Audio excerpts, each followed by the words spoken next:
Hello everyone, আমি দেবিকা। আমরা আমাদের লাস্ট দিনের ভিডিওতে আলোচনা করেছিলাম ডিএনএ লাইগেজ এনজাইম নিয়ে। ঠিক তেমনভাবেই আমরা আমাদের আজকের ভিডিওতে আরেকটি খুব গুরুত্বপূর্ণ এনজাইম, যেটি হচ্ছে ডিএনএ পলিমারেজ, সেটি নিয়ে আলোচনা করব। ঠিক আছে, তাহলে আজকে আমরা কি এনজাইম নিয়ে আলোচনা করব? আজকে আমরা আলোচনা করব ডিএনএ পলিমারেজ এনজাইম সম্পর্কে আজকে আমরা আলোচনা করব। তো আমাদের যে এই ডিএনএ পলিমারেজ এনজাইমটি রয়েছে, এই ডিএনএ পলিমারেজ এনজাইমকে অনেকে কর্নবার্গ এনজাইমও বলে। কি এনজাইম বলে? ডিএনএ পলিমারেজ এনজাইমকে কর্নবার্গ এনজাইম নামেও এটি পরিচিত।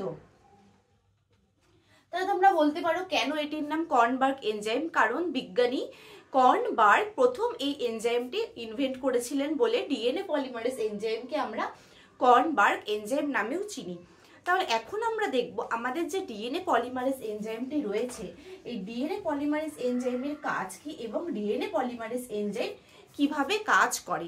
তো ডিএনএ পলিমারেজ এনজাইম সাধারণত কি করে দেখো, আমরা তো জানি আমাদের শরীরে আমাদের সেলের গ্রোথের জন্য বা কোনো আরো বিভিন্ন কারণে আমাদের শরীরে ডিএনএ একটা ডিএনএ থেকে অন্য আরো কপিজ অফ ডিএনএ তৈরির দরকার পড়ে। তো এই কাজটি করে ডিএনএ পলিমারেজ। ডিএনএ পলিমারেজ কি করে? যদি আমার কাছে একটি ডিএনএ স্ট্র্যান্ড থাকে, সেটির থেকে ডিএনএ পলিমারেজ দুটি ডিএনএ স্ট্র্যান্ড তৈরি করবে। আশা করি তোমরা বুঝতে পারছো, ডিএনএ পলিমারেজ একটি ডিএনএ স্ট্র্যান্ড থেকে দুটি ডিএনএ স্ট্র্যান্ড তৈরি করে। ঠিক আছে, তাহলে ডিএনএ পলিমারেজে আমরা দেখি আমাদের বায়োলজিতে ডিএনএ পলিমারেজের সব থেকে বেশি ব্যবহার বা ইউজ আমরা কোথায় দেখি? ডিএনএ পলিমারেজ এনজাইমটি সব থেকে বেশি ব্যবহৃত হয় ডিএনএ রেপ্লিকেশনে। কোথায় ব্যবহৃত হয়? ডিএনএ রেপ্লিকেশনে।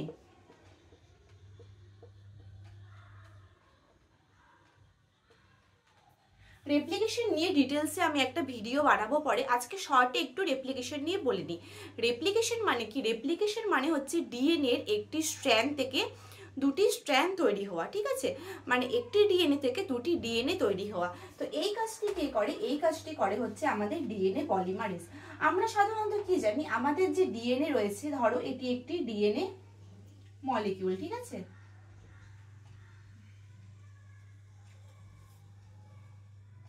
এটি হচ্ছে একটি ডিএনএ মলিকিউল। এবার এটিকে যদি আমরা একটু লিনিয়ার হিসেবে দেখি, তাহলে এটি হলো আমাদের ডিএনএ। একটি ডিএনএ স্ট্র্যান্ড রয়েছে। ডিএনএ স্ট্র্যান্ডে কি হয়? এটি 5 প্রাইম হলে এখানে হবে 3 প্রাইম, আর এখানে 5 প্রাইম হলে এখানে হবে 3 প্রাইম। ঠিক আছে,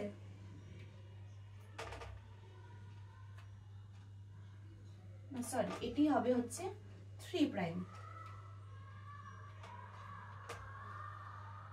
এটি রয়েছে আমাদের একটি ডিএনএ স্ট্র্যান্ড। এবার যখন রেপ্লিকেশন হবে, রেপ্লিকেশন হওয়ার সময় এই উপরে যে এই স্ট্র্যান্ডটি রয়েছে, এই স্ট্র্যান্ডটি থেকে এর কমপ্লিমেন্টারি আরেকটি স্ট্র্যান্ড তৈরি হবে এবং আমাদের নিচে এই যে ধরো নিচে যে আরেকটি স্ট্র্যান্ড রয়েছে, এই স্ট্র্যান্ডটি থেকেও এর কমপ্লিমেন্টারি আরেকটি স্ট্র্যান্ড তৈরি হবে।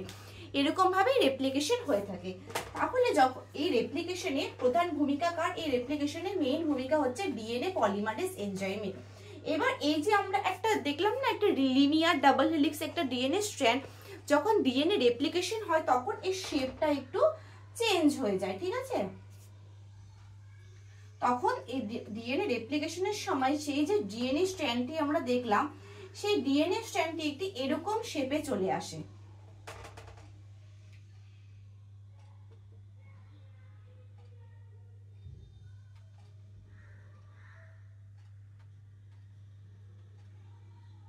এই দেখো, ওই যে আমরা যে ডিএনএ স্ট্র্যান্ডটি দেখলাম, সেই ডিএনএ স্ট্র্যান্ডটি এরকম একটি শেপে চলে আসে। এবার কি ডিএনএ তো হেলিকাল থাকে না, ডিএনএ ডাবল হেলিক্স আমরা বলি, হেলিকাল একটা স্ট্রাকচার থাকে। রেপ্লিকেশনের সময় সেই যে হেলিকাল স্ট্রাকচারটা থাকে সেটা খুলে যায় এবং এই খোলার কাজটা কে করে? এই খোলার কাজটা করে হচ্ছে ডিএনএ হেলিকেজ। ডিএনএ হেলিকেজ বলে একটা এনজাইম আছে, সেই এনজাইমটি হচ্ছে এই খোলার কাজটা করে। ডিএনএ হেলিকেজ কি করে? এই যে ঠিক এই জায়গাটায় এসে বসে থাকে। ধরো এটি হলো ডিএনএ হেলিকেজ। ডিএনএ হেলিকেজ দুটি যে নিউক্লিওটাইড থাকে, দুটি নিউক্লিওটাইডের মাঝখানে যে হাইড্রোজেন বন্ডগুলো থাকে, সেই বন্ডগুলোকে ভেঙে দেয়। সেই বন্ডগুলোকে ভেঙে দিয়ে দুটি স্ট্র্যান্ডকে ঠিক এরকম ভাবে, মানে ঠিক এরকম ভাবে দুটি স্ট্র্যান্ডকে ধরে রাখে যাতে প্রতিটি স্ট্র্যান্ড থেকে আরেকটি করে কমপ্লিমেন্টারি ওদের স্ট্র্যান্ড তৈরি হতে পারে। ঠিক আছে, তাহলে এই কাজটি কে করে? এই কাজটি করে ডিএনএ হেলিকেজ। হেলিকেজ এখানে বসে দুটি স্ট্র্যান্ডকে খুলে রাখে। মানে এই যে দুটি স্ট্র্যান্ডের মাঝখানে যে হাইড্রোজেন বন্ড দ্বারা নিউক্লিওটাইডগুলি বন্ড করেছিল, সেই হাইড্রোজেন বন্ডটিকে ভেঙে দিয়ে এ কি করে? দুটি স্ট্র্যান্ডকে খুলে ধরে থাকে।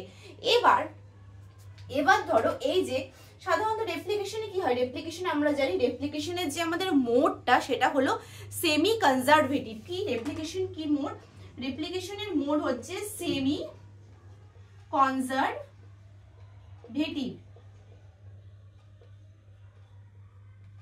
তো সেমি কনজারভেটিভ মানে কি? যখন রেপ্লিকেশন হবে, দেখো এই যে এই তো একটা স্ট্র্যান্ড রয়েছে, এই একটা স্ট্র্যান্ড রয়েছে। এবার ডিএনএ পলিমারেজ কি করবে? ডিএনএ পলিমারেজ এই স্ট্র্যান্ডটাকে বেস করে এখানে ও আরেকটা স্ট্র্যান্ড তৈরি করবে, তাই তো? তাহলে যেই স্ট্র্যান্ডটাকে বেস করে, মানে ডিএনএ পলিমারেজের কাজই এটা যে একটা এক্সিস্টিং ডিএনএ স্ট্র্যান্ডকে বেস করে ও আরেকটা কমপ্লিমেন্টারি একটা স্ট্র্যান্ড তৈরি করবে। তাহলে যেই স্ট্র্যান্ডটা ওর বেস, মানে যেই স্ট্র্যান্ডটাকে ও ভিত্তি করে ওর কমপ্লিমেন্টারি আরেকটা বেস সিকোয়েন্স তৈরি করবে, সেই স্ট্র্যান্ডটাকে আমরা বলবো এখানে কি? এখানে যে আমাদের যে এই উপরের লাইনটা, এই উপরের লাইনটা তো আমার আগে থেকেই ছিল না, এই উপরের লাইনটাকে ভিত্তি করে এবার ডিএনএ পলিমারেজ নিচে আরেকটা লাইন তৈরি করবে। ঠিক তেমন ভাবে এখানে এই যে কালো লাইনটা আমরা দেখতে পাচ্ছি, এই কালো লাইনটা তো আমার আগের থেকেই ছিল। এবার ডিএনএ পলিমারেজ এখানেও এই কালো লাইনটার উপর বেস করে আরেকটা স্ট্র্যান্ড তৈরি করবে, তাই তো? তাই এই যে নীল লাইন আর এই কালো লাইন, যে দুটো লাইন আমার আগের থেকেই ছিল, সেই লাইনগুলোকে আমরা বলবো প্যারেন্ট স্ট্র্যান্ড। প্যারেন্ট মানে কি? যার উপর বেস করে আমরা একটা নতুন স্ট্র্যান্ড তৈরি করব। তো এই লাইনটাকে আমরা কি বলি? এই লাইনটাকে আমরা বলি প্যারেন্ট, মানে আমাদের অভিভাবক, প্যারেন্ট স্ট্র্যান্ড। ঠিক আছে, তো এই লাইনটাকে আমরা বলে থাকি আমাদের প্যারেন্ট স্ট্র্যান্ড। এবং যে নতুন যে লাইনটি তৈরি হবে, যেটি ডিএনএ পলিমারেজ তৈরি করবে, সেই লাইনকে আমরা কি বলি? সেই লাইনকে আমরা বলি ডটার। সেই লাইনকে আমরা কি বলি? Daughter strand. ঠিক আছে, তো একটা হলো আমাদের প্যারেন্ট স্ট্র্যান্ড এবং আরেকটা হলো আমাদের ডটার স্ট্র্যান্ড। যাকে বেস করে একটা নতুন স্ট্র্যান্ড তৈরি করবে সেটি হলো প্যারেন্ট স্ট্র্যান্ড, এবং যে নতুন স্ট্র্যান্ডটি তৈরি হবে সেটি হলো আমাদের ডটার স্ট্র্যান্ড। এবার আমরা দেখব, ঠিক আছে, এইটুকু বুঝতে পারলে তো? এবার আমরা দেখব যে ডিএনএ পলিমারেজ এনজাইমটি, প্যারেন্ট স্ট্র্যান্ড, ডটার স্ট্র্যান্ড, এগুলো এখন আমি সব মুছে দিচ্ছি। এবার আমরা দেখব এই যে আমাদের ডিএনএ পলিমারেজ এনজাইমটি কিভাবে কাজ করছে। এবার দেখো দুদিকে দুটি ডিএনএ স্ট্র্যান্ড আলাদা হয়ে গেল। ঠিক আছে, দুটি ডিএনএ স্ট্র্যান্ডকে কি আলাদা করে দিল? হেলিকেজ। এখন আমাদের যে ডিএনএ পলিমারেজ এনজাইমটি রয়েছে, এই এনজাইমটি মানে একটু ভীতু টাইপের বলতে গেলে। এই এনজাইমটি না একা কাজ করতে পারে না, ওর মানে কাজ করার জন্য ওর একজন সঙ্গী দরকার হয় না? আমাদের মধ্যে এরকম অনেকে যে নিজে একা কিছু আমরা কাজ করার সময় কনফিডেন্স পাই না, যখন আমরা দেখি আরো 2-3 জন লোক আমাদের সঙ্গে এসে কোনো একটা কাজ করছে তখন আমরা একটু কনফিডেন্স পাই। ঠিক তেমন ভাবেই ডিএনএ পলিমারেজ কাজ করার জন্য ও আরেকজনের উপর নির্ভরশীল। কার উপর নির্ভরশীল? সে হচ্ছে আরএনএ প্রাইমেজ। কার উপর নির্ভরশীল DNA polymerase? RNA primase. RNA primase হচ্ছে একটা এনজাইম। যখন হেলিকেজ দুটি স্ট্র্যান্ডকে আলাদা করে দেয় তখন আরএনএ প্রাইমেজ কি করে? ধরো এখানে অলরেডি উপরে তো কিছু নিউক্লিওটাইড সিকোয়েন্স আছে। আরএনএ প্রাইমেজ এই নিউক্লিওটাইড সিকোয়েন্সের কমপ্লিমেন্টারি এখানে একটা ছোট্ট আরএনএ স্ট্র্যান্ড, মানে এটি ধরো এই 1 থেকে 10টা নিউক্লিওটাইডের মতো লং হবে। এখানে একটা আরএনএ বেসও থাকতে পারে বা 10টা, ম্যাক্সিমাম 10টা থাকে। এখানে ছোট্ট একটি আরএনএ স্ট্র্যান্ড ও সিনথেসাইজ করে দেয়। এটা কে করে? RNA primase. ঠিক আছে, তো এই যে স্ট্র্যান্ডটা সিনথেসাইজ করলো একে আমরা কি বলি? একে আমরা বলি আরএনএ প্রাইমার। ঠিক বুঝতে পারলে? আরএনএ প্রাইমেজ কি করে? আরএনএ প্রাইমেজ যখনই একটা নতুন স্ট্র্যান্ড সিনথেসিস শুরু হবে, প্রথমে কিন্তু ডিএনএ পলিমারেজ আসে না, প্রথমে আসে RNA primase enzyme. RNA primase এই শুরুতে কিছু বেসের কমপ্লিমেন্টারি একটা ছোট্ট একটা আরএনএ স্ট্র্যান্ড তৈরি করে। ম্যাক্সিমাম 1 থেকে 10 নিউক্লিওটাইড লং একটা আরএনএ স্ট্র্যান্ড তৈরি করে। সেই স্ট্র্যান্ডটিকে আমরা বলি আরএনএ প্রাইমার। কি বলি আমরা? RNA primer. এবার ধরো দেখো এই যে আমার আরএনএ প্রাইমার রয়েছে, এটা কি রয়েছে আমার? এটা আমার আরএনএ প্রাইমার রয়েছে। আরএনএ মানে কি? আরএনএ মানেও তো মানে কতগুলো নিউক্লিওটাইড বসে বসে বসে বসে একটা আরএনএ তৈরি হয়। এবার আরএনএ প্রাইমারের এখানে এসে বসবে হচ্ছে আমার ডিএনএ পলিমারেজ। ঠিক আছে, আরএনএ প্রাইমারের সঙ্গে এসে বসবে ডিএনএ পলিমারেজ। তো ডিএনএ পলিমারেজের কেন আরএনএ প্রাইমার দরকার সেটা আমি বলছি।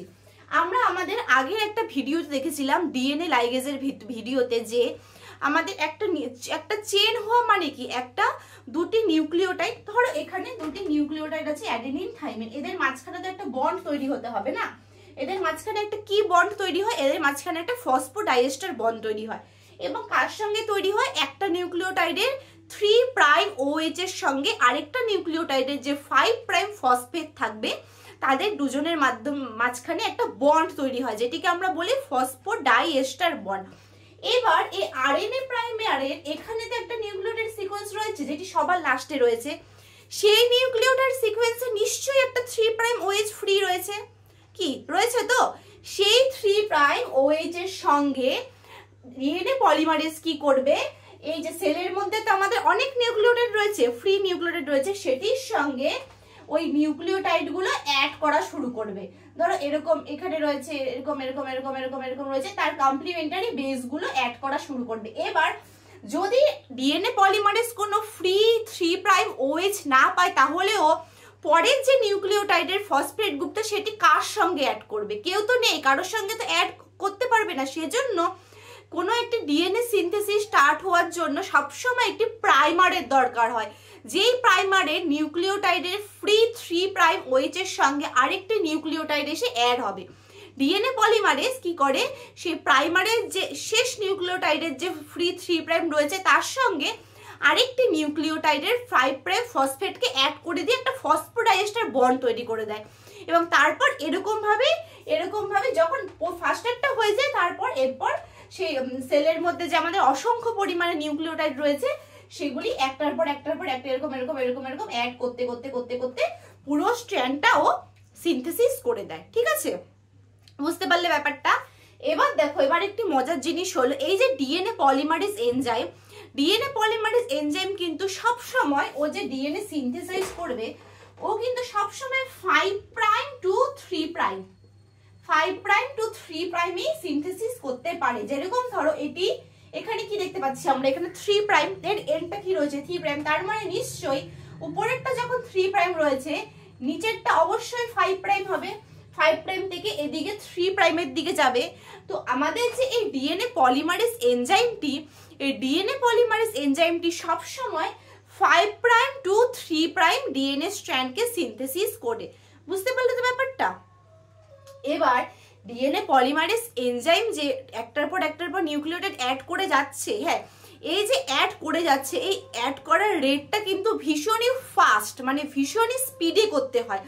যেরকম ধরো ইকোলাই বলে যে ব্যাকটেরিয়াটি রয়েছে, ইকোলাই এর যে ডিএনএ রয়েছে, তার টোটাল ডিএনএ লেন্থ হলো 4.6 ইন্টু 10⁶ বেস পেয়ার। মানে বুঝতে পারছো তো কত মানে বড় তার ডিএনএটা, মানে ঠিক আছে, এই 4.6 ইন্টু 10⁶ বেস পেয়ার ডিএনএ। কিন্তু এত বড় হওয়া সত্ত্বেও এই সম্পূর্ণ ডিএনএটা থেকে একটা নতুন ডিএনএ তৈরি হতে কত সময় লাগে? মোটে 18 মিনিট সময়ে সম্পূর্ণ ডিএনএ রেপ্লিকেশন কমপ্লিট হয়ে যায়। তার মানে তোমরা বুঝতে পারছো যে ডিএনএ পলিমারেজ কতটা ফাস্ট কাজ করে। ঠিক আছে, এবং এর থেকে যদি আমরা হিসাব করি তাহলে আমরা দেখতে পারি ডিএনএ পলিমারেজ পার সেকেন্ডে, একটা ইকোলাইয়ে পার সেকেন্ডে 2000 বেস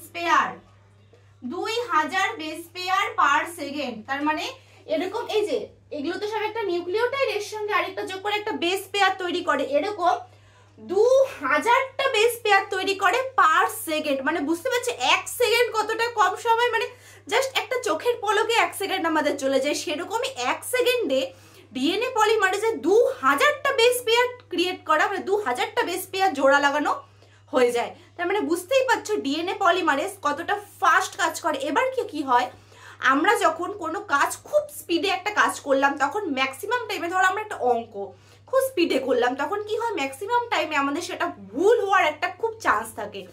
এবং এই ডিএনএর সঙ্গে যে বেস পেয়ারগুলো জোড়া দেয়, তাতে যদি ভুল হয়, কোনো ভুল হয়, ধরো অ্যাডেনিনের সঙ্গে থাইমিনের বদলে অ্যাডেনিনের সঙ্গে সাইটোসিনকে অ্যাড করে দিল, সেটি কিন্তু একটা মানে ভয়ঙ্কর ভুল, মানে সেখানে একটা বিশাল বড় মিউটেশন হয়, মানে অনেক কিছু হতে পারে, ঠিক আছে, অনেক কিছু হতে পারে। তো ডিএনএ পলিমারেজের কিন্তু সেই ভুলটাও খুব কম হয়, মানে যেরকম ফাস্ট কাজ করে সেরকম অ্যাকুরেসি, ঠিক আছে। ডিএনএ পলিমারেজ কিভাবে কাজ করে, ভেরি ফাস্ট, ভেরি ফাস্ট। তো শুধু ফাস্ট না, ডিএনএ পলিমারেজ কিন্তু অ্যাকুরেসিও মেনটেন করে, মানে কোনোভাবেই যাতে একটা নিউক্লিওটাইডের সঙ্গে তার কমপ্লিমেন্টারি নিউক্লিওটাইড না লেগে অন্য নিউক্লিওটাইড যাতে কোনোভাবেই লেগে না যায়। বুঝতে পারলে কিভাবে ডিএনএ পলিমারেজ কাজ করে? ঠিক আছে, তো ডিএনএ পলিমারেজ আমরা কি দেখলাম, হেলিকেজ এসে প্রথমে স্ট্র্যান্ডটাকে খুললো, হেলিকেজ এসে প্রথমে খুলে দিল, তারপর এখানে ডিএনএ পলিমারেজ সবসময় 5 প্রাইম টু 3 প্রাইম, মানে কখনো কিন্তু 3 প্রাইম থেকে 5 প্রাইমের দিকে সিনথেসিস করতে পারবে না, সবসময় 5 প্রাইম টু 3 প্রাইমের দিকে, মানে 5 প্রাইম থেকে শুরু করে 3 প্রাইমের দিকে ডিএনএ পলিমারেজ আসবে, ঠিক আছে। এবার ডিএনএ পলিমারেজের কাজ করার জন্য কার দরকার হয়, আরএনএ প্রাইমেজ। আরএনএ প্রাইমেজ এসে কি করে, এখানে মানে প্রথম দিকে কিছু আরএনএ স্ট্র্যান্ড, ঠিক এই জায়গাটায় কিছু আরএনএ স্ট্র্যান্ড সিনথেসিস করে, কারণ আরএনএ স্ট্র্যান্ড সিনথেসিস করার পর ডিএনএ পলিমারেজ এসে তার কাজ শুরু করে।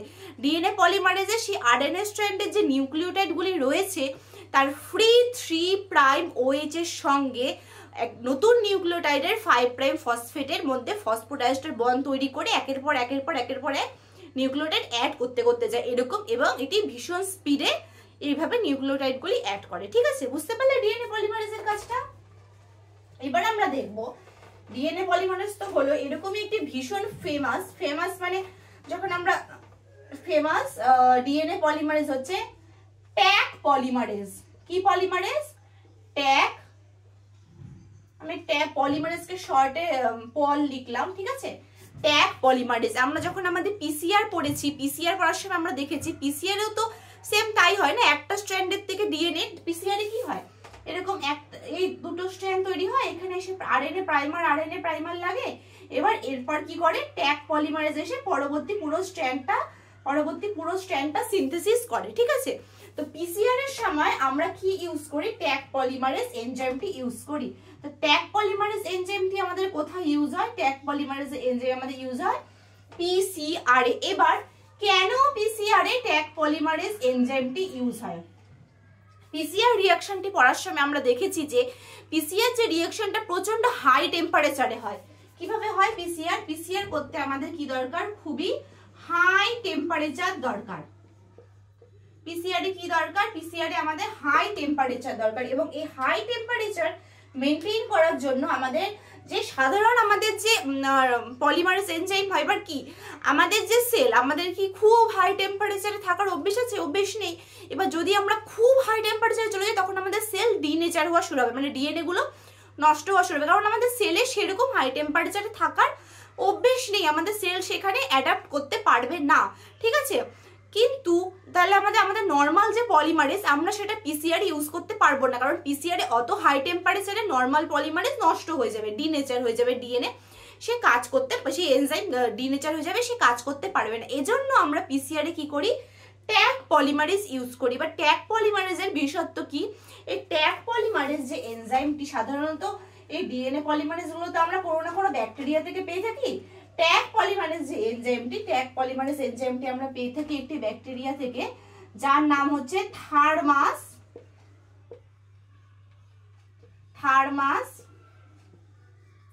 অ্যাকুয়াটিকাস, ঠিক আছে।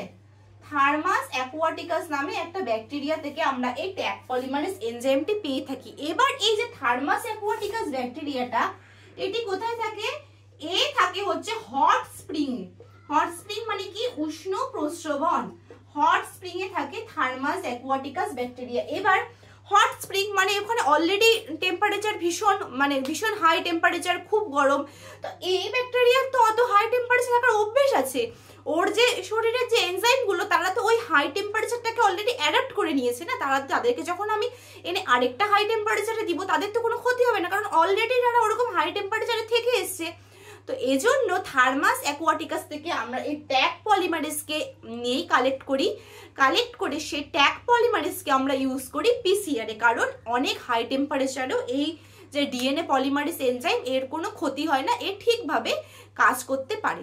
ঠিক আছে, বুঝতে পারলে? যদি কোনো অসুবিধা হয় বা তোমাদের যদি কোনো কনফিউশন থাকে বুঝতে, তাহলে অবশ্যই আমাকে কমেন্ট বক্সে জানাবে, আমি চেষ্টা করব তোমাদের যে ইনকোয়ারিগুলো সেগুলোর উত্তর দিতে। আর যদি ভিডিওটি তোমাদের একটুকুও ভালো লেগে থাকে তাহলে অবশ্যই লাইক, শেয়ার আর সাবস্ক্রাইব করে দিও, আর নিজের বন্ধুদের সাথে বা যাদের দরকার তাদের সঙ্গে একটু শেয়ার করে দিও। ঠিক আছে, তো তাহলে আমরা ডিএনএ পলিমারেজ আর ট্যাগ পলিমারেজ, যেটি one type of DNA polymerase দেখলাম। এবার আমরা আরেকটি এনজাইম দেখব, সেটি হচ্ছে রিভার্স ট্রান্সক্রিপ্টেজ। কি রিভার্স মানে বুঝতে পারছো, রিভার্স কখন বলি? যখন কোনো কাজ একটু মানে উল্টো হয়ে যায় তখন আমরা তাকে বলি হচ্ছে রিভার্স। তো আমাদের এই এনজাইমটি হচ্ছে রিভার্স ট্রান্সক্রিপ্টেজ। ঠিক আছে, তো আমরা কি জানি রেপ্লিকেশনে কি তৈরি হয়? রেপ্লিকেশনে একটা ডিএনএ থেকে আরেকটা ডিএনএ তৈরি হয়। ঠিক তেমন ভাবে ট্রান্সলেশন বলে একটি ট্রান্সক্রিপশন বলে একটি প্রসেস আছে। ট্রান্সক্রিপশনে কি তৈরি হয়? ট্রান্সক্রিপশনে ডিএনএ থেকে, ধরো এটি একটি ডিএনএ স্ট্র্যান্ড, ঠিক আছে, এই ডিএনএ থেকে কি তৈরি হবে? এই ডিএনএ থেকে তৈরি হবে একটি আরএনএ। আরএনএ, তার মানে কি করব আমরা? ডিএনএ থেকে কি তৈরি হচ্ছে? ডিএনএ থেকে তৈরি হচ্ছে আরএনএ। ডিএনএ থেকে আরএনএ তৈরি হচ্ছে। তো এই প্রসেসটাকে আমরা কি বলবো? এই প্রসেসটাকে আমরা বলবো হচ্ছে ট্রান্সক্রিপশন। ঠিক আছে, এই প্রসেসটাকে আমরা বলবো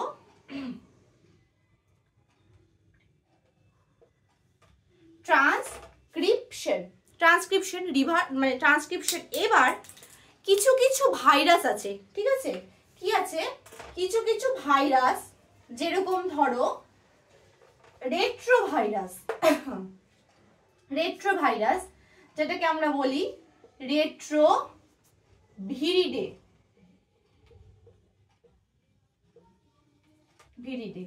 এই রেট্রোভাইরাসের একটা এক্সাম্পল হলো HIV virus, human immuno deficiency virus, যে কি তৈরি করে?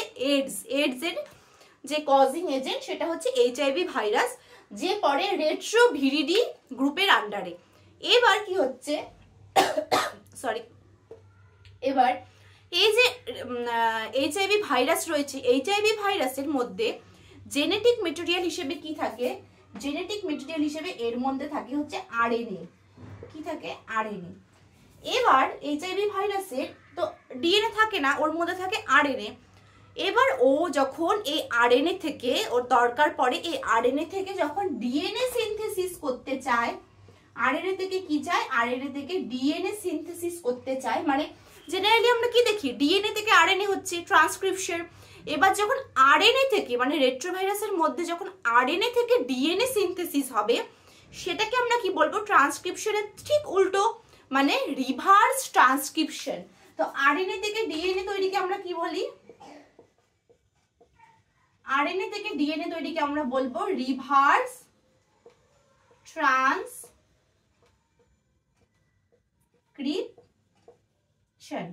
ঠিক আছে, তো আরএনএ থেকে ডিএনএ তৈরিকে আমরা বলবো রিভার্স ট্রান্সক্রিপশন। এবার এই আরএনএ থেকে ডিএনএ তৈরি করতে, মানে রিভার্স ট্রান্সক্রিপশন প্রসেসে কে আমাদের হেল্প করে? রিভার্স ট্রান্সক্রিপশন তৈরি করতে আমাদের যে এনজাইমটি কাজে লাগে সেটি হচ্ছে রিভার্স ট্রান্সক্রিপ্টেজ। ঠিক আছে, মানে আমি যদি ভাবি আরএনএ থেকে ডিএনএ তৈরি করব, এটা তো আমরা রিভার্স ট্রান্সক্রিপশন করব। তো এখানে আমার যে এনজাইমটি কাজে লাগবে সেটি হচ্ছে রিভার্স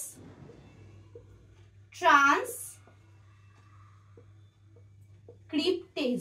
তো এই রিভার্স ট্রান্সক্রিপ্টেজ এনজাইম কি করবে, আরএনএ থেকে ডিএনএ তৈরি করবে। জেনারেলি যখন ট্রান্সক্রিপশন হয়, যেরকম আমরা কি দেখি ট্রান্স রেপ্লিকেশনে যখন ডিএনএ থেকে ডিএনএ আরেকটা স্ট্র্যান্ড তৈরি হয়, কোন এনজাইম করে, ডিএনএ পলিমারেজ। ঠিক তেমন ভাবেই যখন ডিএনএ এর একটা স্ট্র্যান্ড থেকে যখন আরএনএ তৈরি হয়, সেটা কে তৈরি করে, আরএনএ পলিমারেজ। ঠিক আছে, আরএনএ পলিমারেজ আমাদের ট্রান্সক্রিপশন করে, মানে ডিএনএ থেকে আরএনএ তৈরি করে। এবার আরএনএ থেকে ডিএনএ মানে যখন রিভার্স ঘটনা ঘটছে, সেটাইতে কোন এনজাইম হেল্প করে, রিভার্স ট্রান্সক্রিপ্টেজ। ঠিক আছে, বুঝতে পারলে তো। রিভার্স ট্রান্সক্রিপ্টেজ কি করে, ধরো আমার কাছে একটি আরএনএ স্ট্র্যান্ড আছে, এটি হচ্ছে আমার একটি আরএনএ স্ট্র্যান্ড, এটি একটি আরএনএ স্ট্র্যান্ড। এবার এই আরএনএ স্ট্র্যান্ড থেকে মানে এটি একটি আরএনএ স্ট্র্যান্ড, তো এই আরএনএ স্ট্র্যান্ডের কমপ্লিমেন্টারি এখানে একটা ডিএনএ স্ট্র্যান্ড তৈরি করবে। ঠিক আছে, এই যে আরএনএ স্ট্র্যান্ডটা রয়েছে, এই আরএনএ স্ট্র্যান্ডের কমপ্লিমেন্টারি একটি ডিএনএ স্ট্র্যান্ড তৈরি হবে। মানে এটা যদি আরএনএ হয়, এটা হবে সিডিএনএ।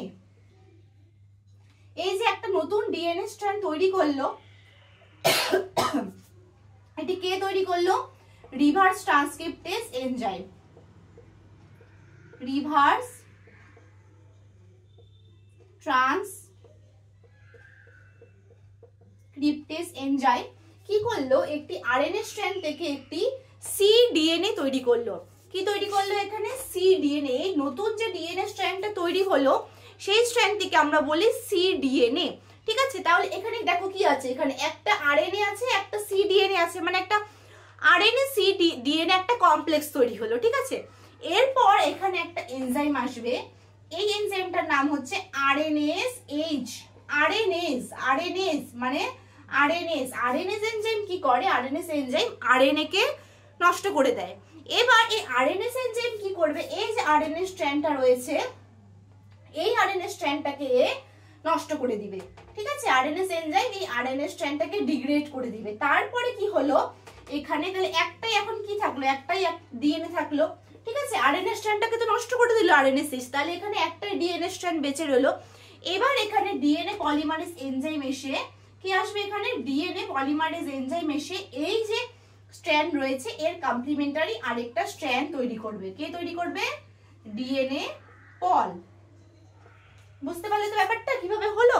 প্রথমে আমার একটা আরএনএ স্ট্র্যান্ড আছে, এবার রিভার্স ট্রান্সক্রিপ্টেজ কি করলো, একটা আরএনএ স্ট্র্যান্ড থেকে আরেকটা মানে একটা আরএনএ স্ট্র্যান্ড থেকে একটা নতুন সিডিএনএ তৈরি করলো। ঠিক আছে, এবার কি হলো, তো একটা তো আরএনএ আছে, একটা সিডিএনএ আছে, তো ডিএনএ আরএনএ একটা কমপ্লেক্স তৈরি হলো। এবার আরএনএসএইচ বলে একটা এনজাইম আসবে, সে কি করবে, ওই যে আরএনএ স্ট্র্যান্ডটা ছিল ওটাকে ডিগ্রেড করে দিবে।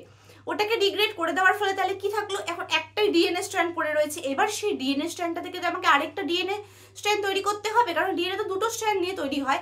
এবার আসবে ডিএনএ পলিমারেজ এনজাইম এসে এই যে একটা ডিএনএ থেকে আরেকটা ডিএনএ স্ট্র্যান্ড তৈরি করে একটা তো মানে সম্পূর্ণ একটা কমপ্লিট ডিএনএ স্ট্রাকচার তৈরি করবে। বুঝতে পারলে ব্যাপারটা।